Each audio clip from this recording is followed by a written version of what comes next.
mengabulkan permohonan para pemohon untuk sebagian.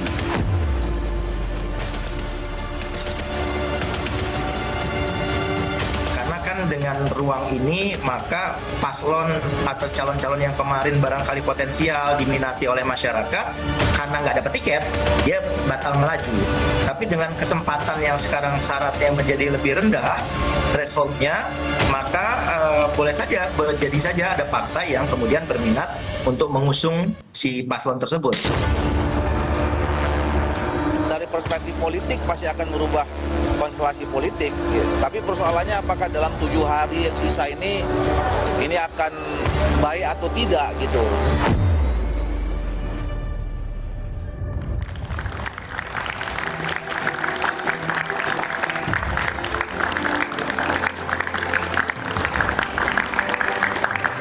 Selamat malam.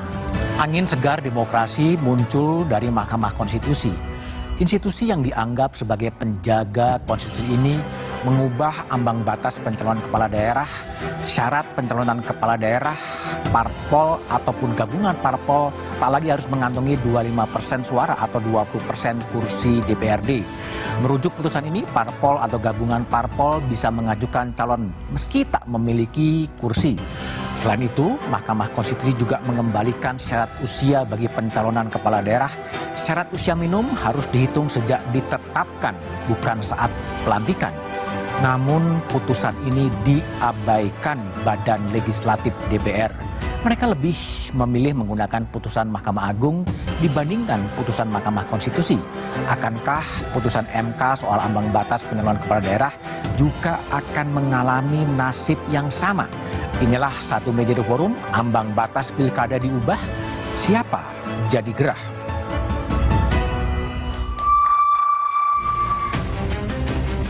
Selasa kemarin, Mahkamah Konstitusi memutuskan untuk mengubah ambang batas partai politik atau gabungan partai politik dalam pencalonan kepala daerah di pilkada.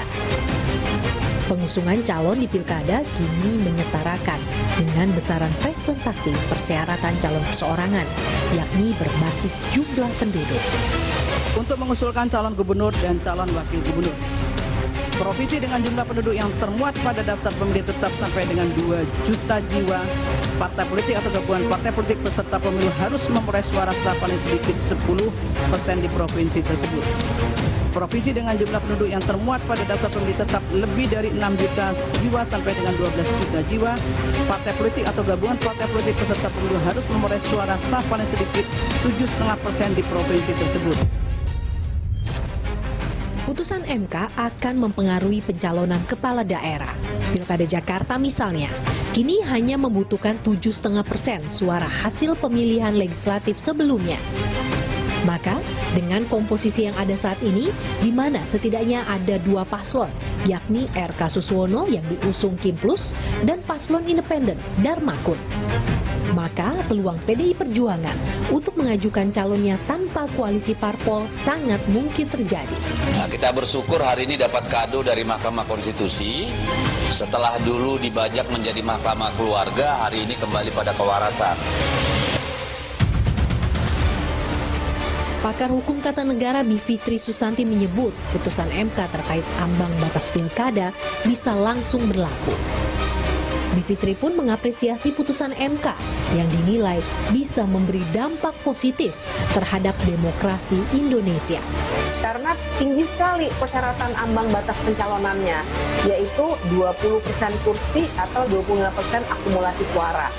Nah, sekarang prosentase itu diturunkan sesuai dengan proporsi jumlah penduduk. Jadi logika yang dipakai adalah sama dengan prosentase untuk calon perseorangan yang bukan partai politik. Jadi ini akan lebih banyak partai politik yang bisa berpartisipasi, nggak dikunci oleh partai politik yang dapat kursi di DPRD. Ya, jadi misalnya bayangkan yang kemarin berkompetisi dan dapat suara walaupun nggak dapat kursi, itu mereka bisa bergabung tuh. Misalnya Partai Buruh ya yang juga menjadi salah satu pemohon di sini, dia bisa saja bergabung dengan partai lain untuk mengakumulasi suaranya sampai dengan 7,5%. Nah, jadi dengan ini lebih fair menurut saya, dan kita warga juga jadinya mudah-mudahan dapat pilihan-pilihan yang lebih banyak tidak terbatasi oleh orang-orang yang difilternya sedemikian rupa oleh partai-partai politik besar. Merespons putusan MK terkait ambang batas pilkada, hari ini Badan Legislasi DPR menggelar rapat bersama pemerintah dan DPD untuk membahas revisi Undang-Undang Pilkada. Mungkinkah ada upaya menganulir putusan MK demi kepentingan pihak yang ingin berkuasa?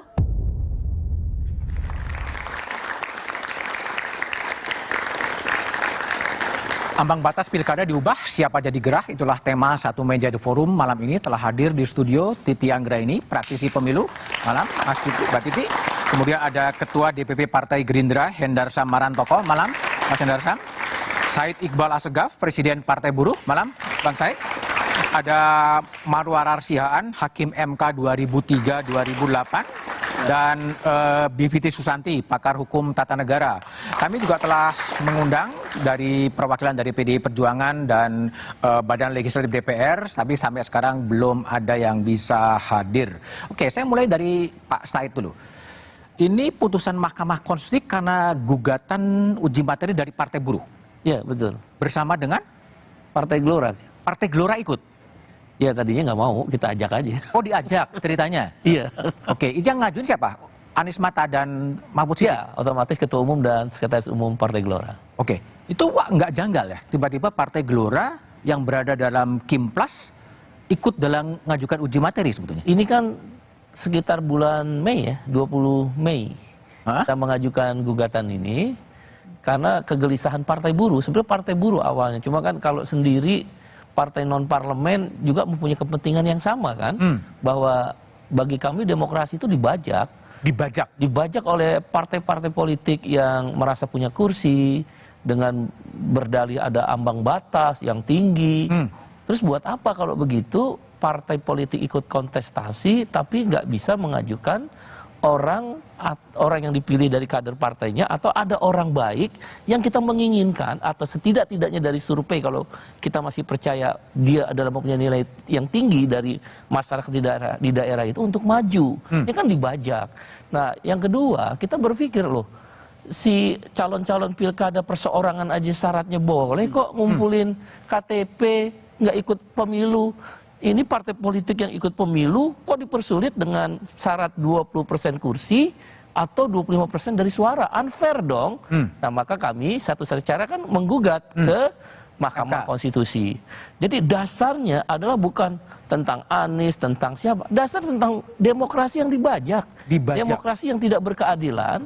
Demokrasi yang tidak berpihak kepada sekelompok mayoritas. Kalau kita lihat ada survei, terus nggak dapat tempat hanya gara-gara partai politik kekuasaan uang, itu pasti uang, koalisi-koalisi itu uang, nggak mungkin nggak uang. Oke, baik. Oleh karena itu kekuatan uang itu harus dilawan. Nah, kita berterima kasih, mengapresiasi Hakim Mahkamah Konstitusi itu masih punya hati nurani. Masih punya hati nurani. Masih punya hati nurani. Baik, sebentar. Saya ke Mas Hendarsam dulu. Ini posisi Partai Gelora, ya kan itu berada di barisan Koalisi Indonesia Maju. Ya. Tapi ikut juga mengajukan uji materi. Itu duduk soalnya gimana sebenarnya? Nah, kan harus dilihat dari sisi waktunya juga. Pada saat itu diajukan itu kan di bulan Mei, ya, di bulan Mei. Artinya pada saat itu memang kami sangat menghargai ya positioning teman-teman dari Partai Gelora dan juga Partai Buruh untuk mengajukan hal tersebut. Apa yang diajukan oleh Partai Gelora dan Partai Buruh ini merupakan murni dari kepentingan dan nilai-nilai yang ingin ditanamkan oleh teman-teman di sana. Untuk hal itu kami sepakat.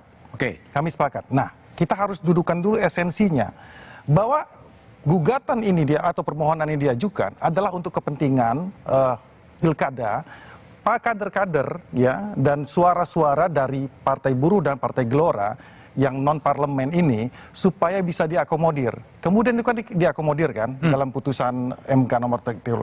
Tapi kami melihat dan saya melihat ya selalu ini kan ujung-ujungnya ditunggangi gitu loh. Ditunggangi? Ditunggangi. Oleh?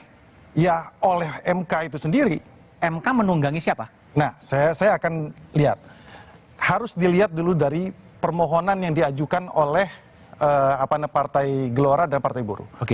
Ingin membatalkan ya kan pasal 40 ya kan undang-undang pilkada tersebut ya, sehingga tidak mempunyai kekuatan yang tetap seperti itu.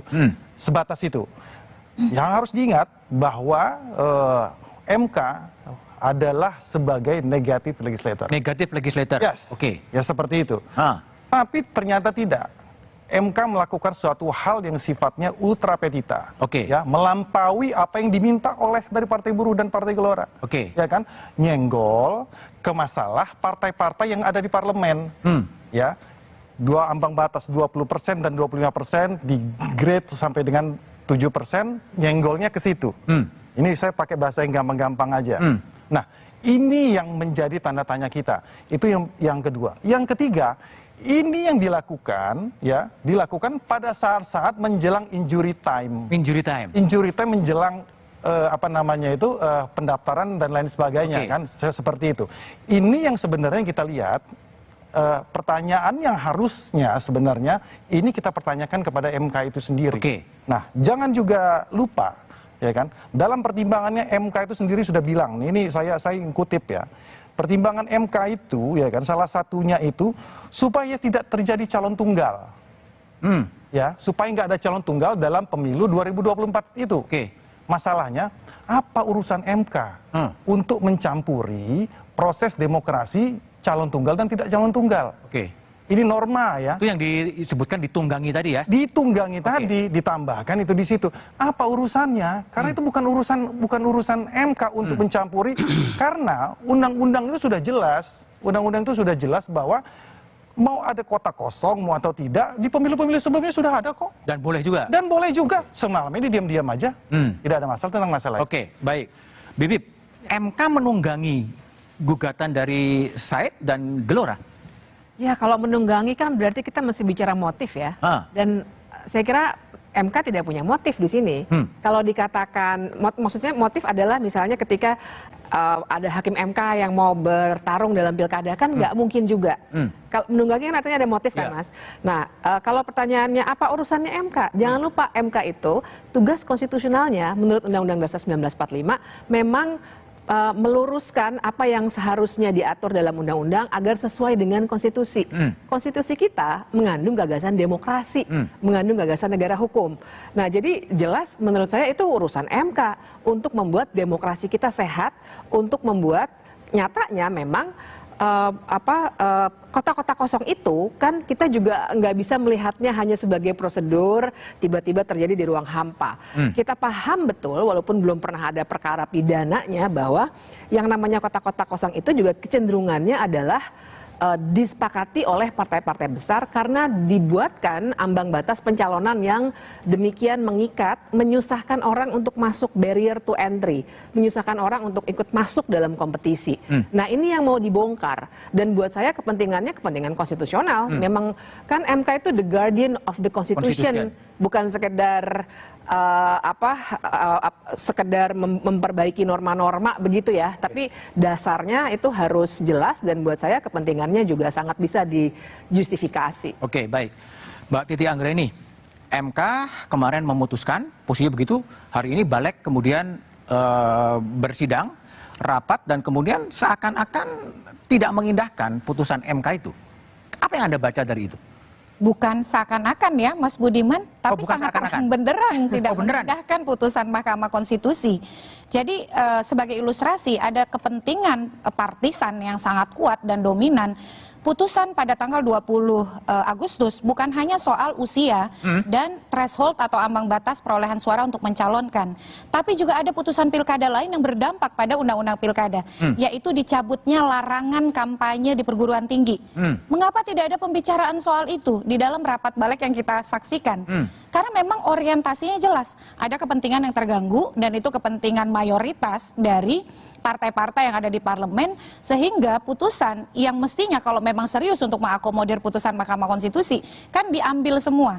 Tapi kemudian dua putusan ini pun itu tidak diakomodir. Jelas di putusan 70 bahwa syarat usia muaranya harus dipenuhi pada saat penetapan pasangan calon. Kenapa bisa jadi pelantikan?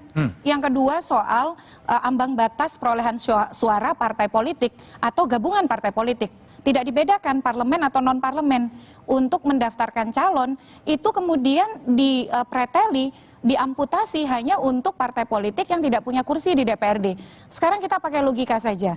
Ketika dilakukan pengelompokan persyaratan pencalonan bagi partai yang punya kursi di DPRD, dalam logika balik masih menggunakan persyaratan lama, 20% kursi atau 25% suara sah. Sementara bagi partai yang tidak punya kursi di DPRD, persyaratannya adalah 25%.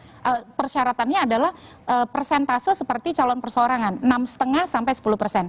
Pertanyaan ini, Bang Iqbal, mana ada partai yang tidak punya kursi di parlemen bisa mengumpulkan 10%? Yang hanya bisa berkoalisi di antara mereka. Nah, itu kan kemudian menandakan bahwa intensi untuk tidak melaksanakan putusan MK sangat terlihat. Nah, apakah MK bisa memutus di luar petitum? Kami sering mendapati putusan seperti itu.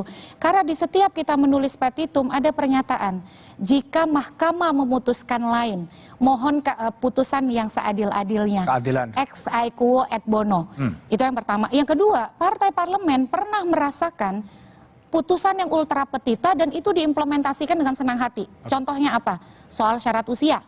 Yang dimintakan yang ternyata kan berbeda, ada parameter yang berbeda dari petitum.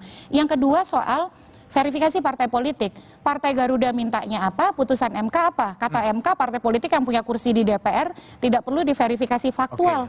Padahal yang minta partai Garuda waktu permohonan mereka tidak perlu diverifikasi. Tapi MK justru memberikan insentif bagi partai yang punya kursi di parlemen. Jadi jangan tebang pilih lah. Kalau ingin berkonstitusi konsisten saja. Baik. Pak Maru. Jadi ini gimana sebetulnya MK sudah mengeluarkan putusan, balik ngambil putusan yang lain lagi, itu dalam pengalaman Pak Maru yang pernah menjadi hakim, ini pertama kali terjadi atau udah sering sih sebetulnya, tapi jawabannya setelah jeda berikut ini saja.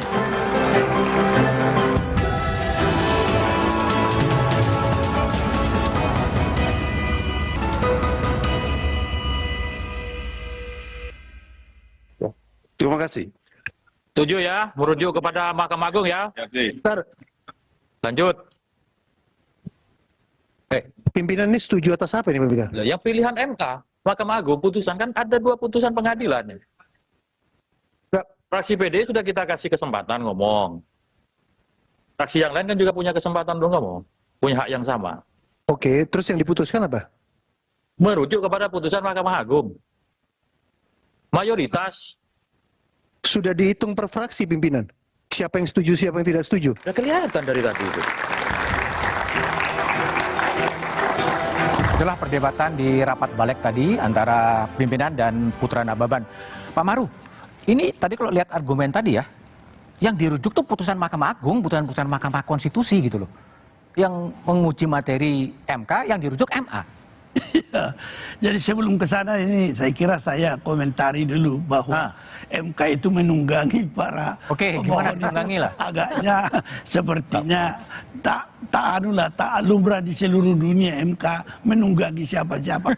Tapi seluruh dunia mengakui bahwa MK itu adalah dibentuk untuk mengawal konstitusi. Konstitusi itu menjadi sumber daripada keabsahan seluruh kebijakan maupun peraturan legislasi. Sehingga kalau misalnya ada suatu peraturan perundang-undangan atau undang-undang yang bertentangan, itu tentu menjadi tugas dia untuk mengawasi itu dengan meluruskan sesuai dengan ukuran konstitusi. Karena ketika kita reformasi mulai tahun 98, 99 mulai, MK dibentuk, tekad kita waktu itu adalah bagaimana supaya membentuk negara ini dengan sistem check and balance. Jadi kalau misalnya pembuat undang-undang membuat undang-undang, maka tugas MK diberikan dengan memberi kedaulatan kepada rakyat membawa kalau ada masalah yang benar-benar bertentangan dengan konstitusi. Itulah dia mencek kekuasaan itu. Tetapi kalau misalnya dikatakan menunggangi, ya tidaklah.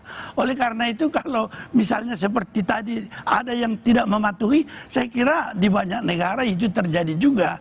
Tetapi ada suatu hukuman terakhir daripada itu adalah bagaimana rakyat menentukan. Tadi kalau dikatakan bahwa balik mau merujuk kepada putusan MA, Tetapi MK sebenarnya hanya merujuk kepada undang-undang itu yang tidak bisa ditafsir lain daripada bunyi bahasanya yang sudah jelas.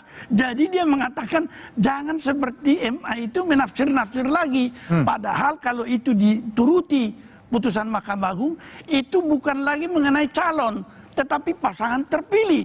Karena yang dilantik itu bukan calon lagi, Pak. Kalau calon itu banyak. Kalau sudah dilantik tinggal satu pasangan calon.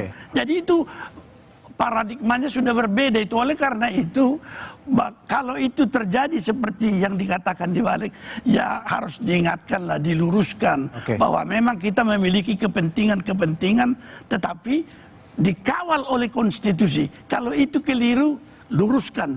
Dan itu bukan hanya tugas MK sebenarnya, tetapi semua instansi harus diingatkan. Tetapi kalau gejala kekuasaan, di Thailand tahun berapa itu, dia tidak setuju dengan MK, dibubarkan aja MK itu. Tapi kalau lihat tadi ya, Pak Palguna, ya, MK tadi kan juga mengatakan bahwa ada pembangkangan sebenarnya dari balik ketika dia menyimpangi putusan Mahkamah Konstitusi. Ya barangkali saya memperlunak itu ada. Oh, diperlunak. Intinya ada apa? Menyimpangi boleh jadi, tapi kalau membangkang itu agak terlalu keras barangkali. Terlalu keras. Bung Hindarsam gimana tuh? Nah, ini harus diluruskan. Satu, justru balik itu mengakomodir sebenarnya. Mengakomodir putusan MK itu sendiri. Tapi harus juga dibedakan bahwa ada prinsip-prinsip ketatanegaraan yang memang harus marwah daripada DPR itu harus diterapkan sebagai positif legislator. Itu dulu ya. Bahwa balik menyatakan DPR, kami ini adalah pembentuk undang-undangnya loh. Ya kan? Jadi Anda itu sudah ultra petita, Anda itu sudah melampaui kewenangan Anda gitu loh. Kami ingin ini jangan sampai terjadi pembegalan dan lain sebagainya. Itu yang pertama, ya. Yang kedua, saya pengen kasih fakta yang mungkin tidak ada yang tahu, masyarakat yang tahu, bahwa putusan MK nomor 60 itu ada dissenting opinionnya. Ada dissenting opinion. Ada di opinion, dari Guntur Hamzah. Ya, dari Guntur Hamzah, yang menyatakan bahwa, ya kan, tidak boleh ada suatu putusan pengadilan mendekati menjelang perhelatan pemilu ini. Kalau sama waktu Wapres dulu, pencalonan umum beda. Dan konteksnya ini sudah masuk ke tahapan. Ini konteksnya sudah masuk ke tahapan. Nah, jadi saya beda tahapan, beda treatment. Ya beda dong. Karena kalau itu yang kayak saya sebut tadi motif. Motifnya tadi itu apa? Itu yang dikatakan oleh Pak Guntur Hamzah itu. Baik. Satu orang ya? Satu orang Guntur Hamzah? Iya, tetap aja. Bibip, ini ahli hukum tata negara. Saya kalau baca teks konstitusi itu, putusan MK itu final dan mengikat. Betul. Nah, kalau sekarang ini apa nih? Final tapi bisa diedit gitu? Ya itulah. Jadi sebenarnya istilah pembangkangan konstitusi ini, Pak Maru, saya juga pakai istilah itu. Karena itu ada dalam putusan MK tahun 2018. Itu dipakai dalam putusan pembangkangan konstitusi. Jadi buat saya Pak Palguna juga tidak terlalu keras. Kayak saya juga pakai istilah itu.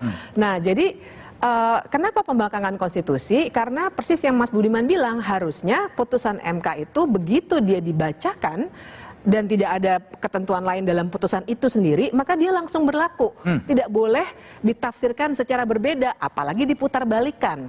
Nah, ini yang harus jelas bagi semuanya. Dan tadi yang saya agak saya orangnya nggak bisa muka datar gitu ya. Tadi pas mendengar perdebatan dalam tanda kutip yang dipaparkan tadi, seakan-akan ada pilihan. Kita mau milih putusan MA atau putusan MK nih. Nggak boleh begitu. Karena kan memang beda wilayahnya. Putusan MA itu sebenarnya sedang membicarakan atau menguji peraturan KPU. Di bawah undang-undang dia. Sementara putusan Mahkamah Konstitusi itu dia menguji undang-undang terhadap undang-undang dasar. Memang bukan berarti MK dan MA bertingkat ya, mana yang lebih tinggi tidak ada. Tapi karena objeknya adalah undang-undang, tidak ada pilihan bagi DPR untuk tidak mengikuti putusan Mahkamah Konstitusi. Jadi nggak bisa bis pisang rebus, saya pilih MA aja deh. Itulah yang namanya inkonstitusional sebenarnya. Jadi perdebatan tadi itu ya sangat bisa kita soroti bahwa ternyata anggota DPR tidak paham apa itu dan bagaimana menjalankan konstitusi sebagai legislator. Kalau Mbak Titi gimana? Jadi ini ya, bedanya putusan 60, ini kan soal syarat pencalonan. Dan putusan 90, putusan 90 itu putusan pluralitas. Bahkan yang dissenting opinion bukan hanya satu, ada 3. Dan diputuskan 3 hari sebelum pendaftaran calon. Ini kita putusan kemarin tanggal 20, pendaftaran calon tanggal 27 sampai 29. Bahkan satu hakim Guntur Hamzah harus diluruskan. Secara substansi dia sepakat, tapi dia bicara soal misalnya Purcell Principle. 8 hakim lain itu sepakat semua bahwa apa yang ada di dalam amar putusan 60 itu harus dilaksanakan, harus kemudian tidak ada perbedaan begitu ya. Jadi dalam konteks ini saya kira apa yang dilakukan oleh Balik misalnya tadi dengan mempertentangkan antara seolah-olah ada opsi putusan Mahkamah Agung dan putusan Mahkamah Konstitusi, ini justru memecah belah institusi peradilan kita. Seolah-olah memang bisa dipilih dan diperhadapkan. Dan dalam konteks persyaratan usia begitu ya, kalau dulu kita bersukacita dengan putusan 90 misalnya, kenapa kita tidak bersukacita juga dengan putusan 70 dan 60? Pertama, putusan 60 itu memberikan spektrum keuntungan bagi semua partai politik. Jangan lupa ini pilkada serentak, 37 pilgub, 508 pilkada kabupaten kota. Masing-masing partai politik di wilayah-wilayah itu bisa mengambil manfaat. Dan juga untuk putusan 70, justru dia menegaskan konstitusionalitas norma dengan tetap menghormati Mahkamah Agung, dengan menempatkan norma itu dalam konteks norma undang-undang terhadap undang-undang dasar. Jadi bagi kami ketika menonton sidang Balik hari ini, terutama saya mengajar hukum. Hukumnya bukan hukum biasa, hukum pemilu. Hukum pemilu. Saya kehilangan motivasi untuk mengajarkan prinsip dan asas pemilu bebas adil bagi mahasiswa. Mungkin beda lah ngajar di kampus dengan di Balik kan lain. Ya dalam artian begini. Law in action totally different. Itulah tugas dari legislator untuk mendekatkan itu. Apa yang dipertontonkan oleh Balik membuat publik kita menjadi tidak percaya soal moralitas hukum, soal bagaimana hukum harus ditegakkan dalam bingkai rule of law. Norma prosedur harus diberlakukan setara.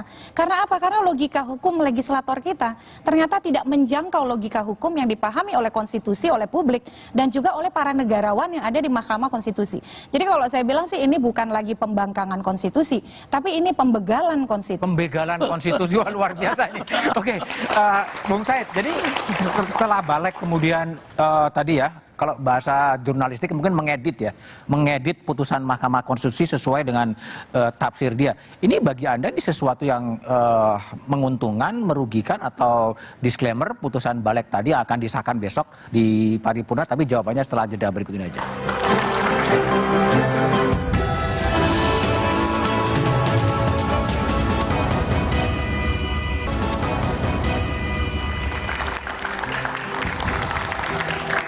Oke, masih bersama saya Budiman Tanurjo di satu meja The Forum. Said Iqbal, gimana Anda memandang tadi rapat Balik yang bagi seakan-akan mengubah putusan dari Mahkamah Konstitusi? Gimana Anda lihat? Penakut. Hah? Penakut. Yang takut siapa Anda? Dia. Mereka itu yang menjadi Balik. Siapa yang takut? Penakut Balik itu. Ngapain dia ngurus-ngurusin tafsir terhadap keputusan MK? Kalau emang berani, udah ikutin aja keputusan MK. Kok nanti yang memilih dia rakyat. Takut ke siapa? Takut ke siapa? Ketakutan kalah. Ketakutan kalah? Iyalah. Ini kan kalau nggak ada kasus Anies, mungkin ini lancar-lancar aja. Itu kan bukannya untuk Anies, banyak juga yang lain. Iya, tapi mereka takut sekali dengan kemenangan Anies. Itu kan yang kita jadi rasakan di masyarakat ya. Yang berbagai cara akhirnya menjegal seseorang yang kalau kita masih percaya dengan lembaga survei dipilih oleh rakyat. Tapi partai politik ini tidak menginginkan orang ini. Kan ini demokrasi yang dibajak, penakut. Kalau memang Anda mengagungkan demokrasi sebagai sebuah konsensus kita bersama dalam bernegara, tertinggi itu adalah suara rakyat. Hukum tertinggi adalah keadilan. Dan bahasa tertinggi di dalam demokrasi adalah memilih dan dipilih. Maka ketika aturan itu membelenggu memilih dan dipilih, kan harus dilawan. Disinilah MK menggunakan hati nuraninya. Apa yang salah kalau dia ditunggangi kayak mau dijadikan alat kayak kalau untuk kebenaran? Apa yang salah? Kalau kita mencari keadilan kemudian atas nama apapun, kemudian kita merasakan keadilan itu, apa yang salah? Kalau memang kamu berani, para partai politik yang merasa besar itu, yang berasa menguasai negeri ini bisa diatur dengan kekuatan mereka dan kekuatan uang, kenapa takut? Ayo mari kita bertarung. Kekuatan uang? Ya, pastilah nggak mungkin koalisi tanpa kekuatan uang. Tanpa janji-janji untuk mendapatkan jabatan. Terus kita diam? No. Kenapa kita harus diam? Walaupun kami partai kecil, partai baru, kami terusik dengan sistem pemilu, sistem demokrasi yang seolah-olah mereka yang kuasai. Kita harus lawan itu. Oleh karena itu kalau coba-coba mereka melawan rasa keadilan yang telah didapatkan di MK yang secara konstruksi konstitusi dibenarkan, maka mereka berhadapan dengan rakyat. Kita akan demo terus tiap hari. Sampai kekuatan itu menjadi besar, baru mereka sadar bahwa mereka nggak ada apa-apanya. Kira-kira baik. Pak Sendarsam, takut baliknya menurut Said? Sebenarnya kan Bang Said Iqbal ini apa yang dimintakan oleh beliau, ya, oleh Partai Buruh kan sudah dikabulkan. Tapi pertanyaan saya, betul nggak balik takut? Nah itu saya bukan orang balik, saya nggak ngerti juga ya, saya nggak bisa jawab ya kan kalau masalah itu. Gerindra sendiri gimana melihat putusan dari MK itu? Kita sangat apresiatif sebenarnya. Yang mana? Yang terkait dengan masalah permintaan dan permohonan daripada Partai Buruh dan Gelora. Apresiasi terhadap permintaannya, terhadap dan putusannya juga artinya gayung bersambut, artinya kan apa yang diminta sudah dikabulkan. Ini nggak ada masalah tentang masalah itu kan, dan itu kan diakomodir oleh Balik kan. Diakomodir oleh Balik? Itu tidak ada masalah. Yang jadi masalah. Bukan beda ya? Beda, tidak sama. Yang diakomodir mana, yang enggak mana? Ya itulah. Makanya kan, lihat lagi, kita baca lagi. Misalnya soal umur? Ya, bukan soal itu. Petitumnya dulu dilihat. Petitumnya itu adalah membatalkan pasal 40, ya kan? Pasal Undang-Undang Pilkada itu. Sekarang pertanyaan saya, ya kan, putusannya dibatalkan atau tidak? Dibatalkan kan? Terus? Ya kemudian kan Balik mensinkronisasi hal tersebut kan gitu. Jadi udah tidak ada masalah. Cuman yang jadi masalah ini kan masalah bahwa ada hal-hal yang di luar itu, ya. Kemudian ultra petitanya apa yang dimintakan oleh beliau ini, ya kan, itu ditambahkan gitu loh. Ya, udah menggeser tentang masalah-masalah lain. Itu nggak boleh? Ya itu ya seharusnya itu kan ranah kewenangan daripada DPR RI sebagai positif legislator. Tapi kan kalau rasa keadilan terusik kan MK boleh. Bang, keadilan itu kan relatif. Karena dia relatif, maka MK lah yang kita jadikan alat untuk mencari keadilan. Jangan nanti ketika memenangkan partai koalisi itu dianggap ini adil. Ketika seperti Mbak Titi bilang tidak menguntungkan koalisi, ini tidak adil. Maka kita harus percaya sama MK. Walaupun kita tidak suka dengan keputusan ketika tentang usia batas wapres, kan akhirnya kita menerima. Karena itu keputusan MK. Kenapa giran sekarang MK mengatakan ini, kita tidak menerima. Itulah jiwa penakut, jiwa pengecut kayak begitu. Wah, kita partai kecil gimana? Dan yang harus saya luruskan juga adalah sebenarnya putusan MK itu tidak perlu ditindaklanjuti dengan perubahan undang-undang. Putusan 90 aja yang paling deket yang bisa jadi contoh karena semua orang tahu. Kan kita nggak pernah mengundang undang-undang pemilu setelah itu. Wakil presidennya sudah terpilih nih yang diuntungkan oleh pasal 90. Nggak pernah undang-undang pemilunya diubah. Jadi memang bahwa Balik tiba-tiba menjadi begitu responsif dalam 24 jam langsung keluar RUU-nya, itu aneh. Perbandingan saja RUU Perlindungan Pekerja Rumah Tangga udah 10 tahun. 17 tahun. Undang-undang masyarakat adat juga berbelas-belas tahun. Ini 24 jam langsung keluar. Omnibus Law. Ini ada beda perawan titik mengatakan waktu 90, kemudian ya tidak ditindaklanjuti dengan revisi Undang-Undang Pemilu. Sekarang tiba-tiba revisi apakah tidak menguntungkan Kim atau gimana sebetulnya? Dissentingnya ada 4 lagi putusan. Dissentingnya 4. Kalau kita kan nggak ngelihat dissenting nggak dissentingnya. Ini kan bukan masalah banyak-banyak kan orang ini kan kita bicara masalah nilai-nilai dan norma-norma hukum itu sendiri. Kalau ngelihatnya kan saya coba dari sisi sebaliknya. Kenapa tiba-tiba permohonan di bulan Mei, ya kan, mendekati menjelang tahapan pemilu untuk pendaftaran, tahu-tahu muncul ini. Karena ada banyak kasus. Jadi di MK itu mendahulukan mana kasus-kasus di mana yang harus cepat. Itu yang oleh Pak Guntur Hamzah dimention dalam putusan. Jangan dong kalau perkara memutuskan suatu perkara, ya kan, mendekati, ya kan, perhelatan-perhelatan seperti ini, itu akan menimbulkan kekacauan dan kegaduhan, gitu loh. Baik. Pak Maru, gimana ini soal momentum? Tiba-tiba menjelang pilkada. Saya ingin meluruskan sedikit dan mengingatkan Pak Endar kalau menyinggung dissenting Pak Guntur, barangkali Pak Guntur itu lupa sebenarnya ketika kita masih aktif di MK itu, undang-undang pemerintahan daerah sudah diuji ketika di Aceh dibenarkan calon perseorangan yang implikasinya mengandung banyak terhadap yang lain, sehingga norma yang disebutkan pasal 40 itu pada waktu itu sudah diuji dan diberikan rumusan seperti yang ditetapkan sekarang, tetapi ketika itu juga tidak dijalankan oleh pembuat undang-undang. Sebenarnya begitu suatu putusan MK itu melakukan suatu perbaikan, apakah namanya itu melakukan pengujian dengan konstitusional bersyarat atau dan lain-lain, maka tugas pembuat undang-undang adalah mencoba merumuskan itu di dalam undang-undang kembali.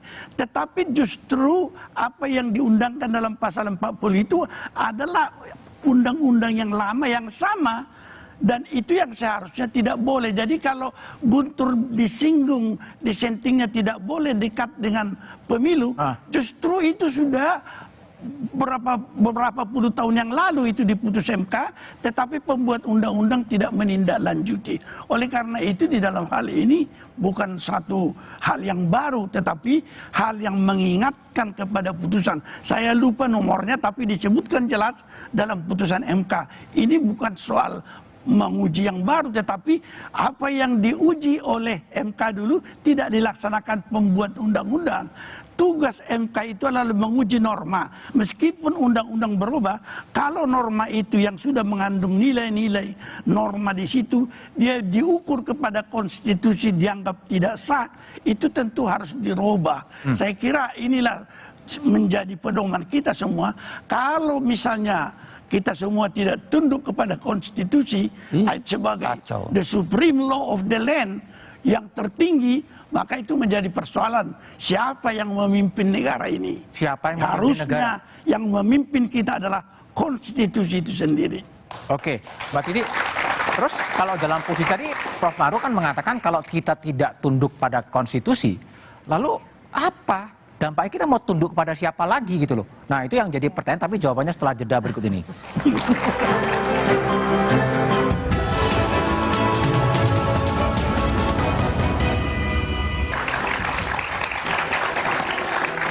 Masih bersama saya Budiman Tanterjo di Satu Meja The Forum. Titi Anggraini, jadi kalau Mahkamah Konstitusi yang disebut the guardian of ideology, hakimnya disebut negarawan yang menguasai konstitusi, putusannya dikangkangi. Apa yang terjadi?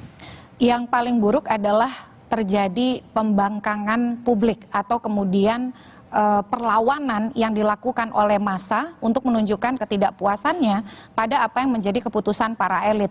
Kan seharusnya pasca pemilu kita melanjutkan rencana pembangunan, program pelayanan publik, dan merealisasikan berbagai perencanaan yang sudah dilakukan untuk mencapai sebesar-besarnya kesejahteraan rakyat. Tapi kan ketika masyarakat melihat betapa disparitas hukum begitu luar biasa, apa yang menjadi kehendak konstitusi, apa yang menjadi kehendak publik, pertama pasti akan ada gerakan yang tidak percaya pada konstitusionalitas dan legitimasi pilkada serentak 2024. Dan saat ini saja sudah muncul, kalau ini terus terbiarkan, ada gerakan-gerakan yang akan melakukan boikot terhadap pilkada serentak 2024. Dan itu buruk sekali. Buruk bagi pemerintahan Jokowi yang akan mengakhiri periode keduanya. Yang kedua juga buruk bagi kepemimpinan yang baru, yang mestinya pilkada serentak ini adalah agenda politik terbesar yang akan dikelola oleh Presiden Prabowo ketika selesai dilantik 20 Oktober. Yang paling mengkhawatirkan adalah ketika publik, masyarakat itu sudah mengabaikan hukum, sudah tidak peduli lagi pada proses ketatanegaraan kita, maka ketatanegaraan kita akan amburadul, akan kacau balau. Akan kacau balau. Bung Hendarsam, jadi kalau memenai tes konstitusi putusan MK final dan mengikat, dalam perspektif Anda seperti apa sih? Jadi saya gini aja, ini kan closing statement ya. Ya. Bahwa pertanyaan saya itu tadi. Ya, bahwa kita itu harus adil juga. Harus adil, oke. Harus adil dalam berpikir, ya kan. Walaupun positioning kita mungkin berbeda, tapi harus adil. Komparasi bahwa putusan MK 90 yang meloloskan Mas Gibran dengan putusan MK nomor 60 yang saat ini, kita kan harus melihatnya juga secara adil juga. Jangan ketika pada saat Mas Gibran kita protes-protes seolah-olah MK nggak benar ini segala macam kan seperti itu. Nah, ketika putusan nomor 60 ini ya kan, wah MK adalah guardian of constitution dan lain sebagainya. Ini kan menunjukkan bahwa ada emosi dan keberpihakan ya kan yang ada dalam situ. Udahlah, kita harus adil juga dalam berpikir. Itu satu. Kan kalau saya juga mau melihatnya dari sisi yang lain seperti tadi. Saya cuma mention satu aja kok. Kenapa sih harus ada tendensi dalam pertimbangan hukumnya bahwa MK ini memberikan putusan ini supaya tidak terjadi perlawanan atau calon tunggal atau dengan lawan kota kosong seperti itu ya kan. Padahal itu juga belum tentu terjadi. Jadi hal tersebut untuk mengantisipasi hal tersebut yang sebenarnya itu bukan tugas MK. Dan dilakukan di last minute, di injury time. Kalau kita mau komparasi kita komparasi. Udah masuk tahapan pemilu ini loh. Ya kan? Bahkan calon independen sudah dilolos. Ya kan? Jadi kita harus juga adil gitu loh melihatnya. Ya memang 1, 2, 3, 4 saya sendiri di sini, keempat-empatnya emosi semua ini kan. Saya dikeroyok juga di sini kan. Tapi nggak apa-apa. Artinya apa? ini merupakan saya juga harus meluruskan bahwa diskusi ini nggak boleh juga satu arah. Masyarakat juga nggak boleh terprovokasi, ya. Dan juga yang ribut-ribut ini kan yang elit-elit aja sebenarnya. Elit-elit ya. Saya ini 2019 turun ke jalan loh. Iya kan? Saya tahu itu kalau mau dengan Bang Iqbal ini nih, kita kan dulu kan itu udah memang sampai ke bawah memang gejolak itu. Kalau ini enggak, ini cuma sampai di tataran diskusi akademik kita aja seperti itu. Baik. Tapi jangan diprovokasi lah. Jangan diprovokasi. Itu aja. Baik. Jadi kami juga mengundang balik, tapi nggak ada yang datang. Bung Said Iqbal. Jadi apa sikap Anda setelah kemudian MK kemudian diedit oleh oleh Balik, dikangkangi oleh Balik? Terus mau ngapain Partai Buruh? Demo. Iya. Demo di mana? Di DPR lah. Di DPR. Besok kita demo. Lusa kita demo. Masih enggak kita demo. Kalau perlu dudukin KPU, bikin KPKPU. Udah. Kadang-kadang kita kehilangan akal sehat ketika rasa keadilan itu kita percaya kepada MK tadi Pak Maru bilang adalah jalan di mana kita percaya inilah kita menguji sebuah konstitusi itu benar atau tidak. Jadi nggak bisa ini boleh ini tidak. Ya udah keputusan ya keputusan gitu loh. Jadi oleh karena itu akal sehat hilang ya digunakanlah cara-cara yang dibenarkan juga oleh konstitusi. Demo kan boleh. Lama-lama ntar kan rakyat juga janganlah. Saya rasa Pak Presiden Prabowo kasihan juga posisinya nanti itu. Balik jangan mempersulit Pak Presiden Prabowo. Saya tahu beliau itu orang sangat moderat banget itu, demokratis. Jangan mempersulit keadaan. Padahal waktu tinggal sedikit. Makanya kalau kamu berani, ngapain sih takut dengan putusan MK? Gak ada yang salah kok. Kamu tetap boleh maju dengan pilihanmu, kamu boleh koalisi, tapi kata MK, di sini juga boleh dong. Kalau kamu boleh berkoalisi, kamu punya uang, kamu punya sumber daya, kamu punya kekuasaan, kata si MK, ya di sini juga yang misal kayak calon kami Hanok nggak punya uang, gara-gara nggak punya uang dia nggak bisa cari partner partai koalisi. Padahal orangnya baik, kepala suku di Paniai sana. Misal yang di Membramo, mereka jadi sekarang bisa maju sendiri. Partai Buruh itu bisa memajukan. Nah, kalau memang itu ruangnya sama, memilih dan dipilih, kesetaraan, diberi kesempatan yang sama, kenapa mesti takut gitu? Kenapa kamu panik buat sebuah aturan yang sangat begitu cepat simsalabim, seolah-olah menggunakan semua kekuatan daya? Ada apa sih? Itu sebenarnya mereka cepat sadar lah, cepat bertobat lah, taubatan nasuha. Baik. Cepat tobat. Bibip, ini elit hanya di Twitter, Instagram, TikTok nggak akan turun ke bawah. Itu kan hanya darurat terus kan cuma selesai di diskusi, selesai di media sosial. Elit itu kan persepsi kita dari diskusi yang terjadi.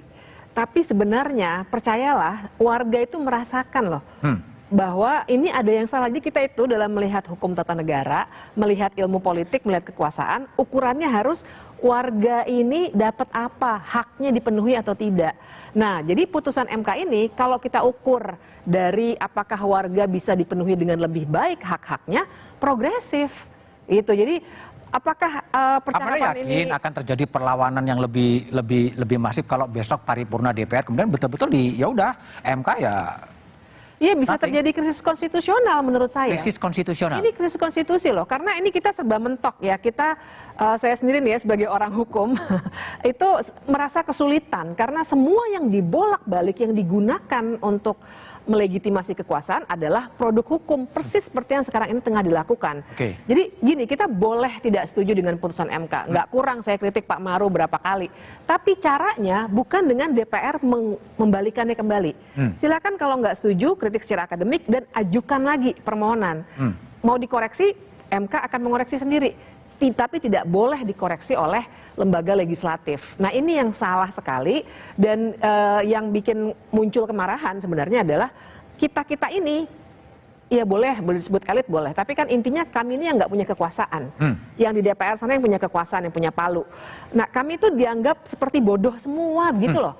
Kayak seenak-enaknya diputer-puter dan akal sehat kita diputar balikan. Misalnya pendaftaran calon, jelas-jelas pendaftaran calon. Kenapa ini jadi pelantikan? Itu kan logika dasar ya, nggak usah belajar hukum 4 tahun tuh udah tahu itu salah. Tapi kan yang malah dipilih, putusan MA aja deh, jangan putusan MK. Itu kan seperti menganggap kita semua warga ini bodoh-bodoh. Itu yang bikin sakit hati dan bikin banyak orang yang marah. Makanya muncul di Twitter, di segala macam media sosial, dan mungkin akan turun ke jalan. Oke, baik Pak Maru. Prediksi Bibit bisa mengarah kepada krisis konstitusi. Mungkin terjadi. Saya kira sudah menjelang-jelang sebenarnya krisis konstitusi, terutama kalau kita melihat bahwa setiap pejabat negara itu sebelum dia melakukan tugasnya bersumpah menjunjung tinggi Undang-Undang Dasar dengan seluruh-seluruhnya. Tetapi ketika terjadi misalnya apa yang dikatakan perbedaan perlakuan yang disebutkan oleh Pak Endar tadi, melihat nomor 90 dia dianggap berbeda dengan putusan nomor 60 sekarang, itu tentu berbeda kalau memang kasusnya berbeda, tetapi ukurannya harus sama, yaitu di konstitusi. Kalau ada misalnya suatu sikap hendak menyampingkan apa yang dikatakan prinsip demokrasi, maka tugas MK harus mengembalikan demokrasi itu kalau itu tersumbat di aturan-aturan, dan itulah menjadi tugasnya. Dan kalau mereka yang sudah menjabat dan menduduki jabatan itu melakukan sumpahnya, dia juga harus setia terhadap sumpah itu, termasuk tadi bahwa Undang-Undang Dasar 45 adalah hukum yang tertinggi yang harus dipatuhi. Jangan misalnya kita hanya melihat rakyat di pengadilan, kalau menjadi saksi disumpah, kalau salah sumpahnya, dia menjelaskan tidak benar, diancam atau dihukum 7 tahun atau 9 tahun penjara. Tetapi pejabat negara tidak ada sanksinya, Pak. Oleh karena itu, itulah yang kita katakan akan muncul nanti krisis konstitusi. Siapa yang menghukum mereka yang melanggar sumpah jabatan, itu menjadi persoalan besar di dalam sistem kenegaraan kita. Nah, oke, itu yang dimaksud sebagai, tapi pendek aja. Kalau udah terjadi sengketa antar lembaga negara, DPR, MA, MK, terus siapa yang mau nyelesain? Seharusnya mekanismenya kalau kita kan di dalam Pancasila musyawarah mufakat ya, dengan segala macam kita harus bisa, karena setiap pejabat negara harus melihat bahwa kewenangannya itu melihat kepada puncak lagi. Sumbernya di Pancasila itu musyawarah mufakat. Oke, itu yang harus dilakukan ya. Oke, Mbak Titi, Mas Hendarman, Bung Said, Pak Maru, dan Bivitri Susanti. Konstitusi mengatakan putusan MK itu final dan mengikat. Final artinya tidak ada lagi upaya hukum lain yang bisa mengubahnya. Satcipto Harjo pernah mengatakan bahwa putusan 9 hakim konstitusi ibarat idu geni atau ludah api. Kita bisa saja tidak suka dengan putusan MK, tapi konstitusi memerintahkan kita harus taat dan menghormatinya. Jika konstitusi dikangkangi, bayangan runtuhnya negara hukum sudah di depan mata. Demikian Satu Meja di Forum malam ini. Sampai jumpa pekan depan. Selamat malam dan terima kasih.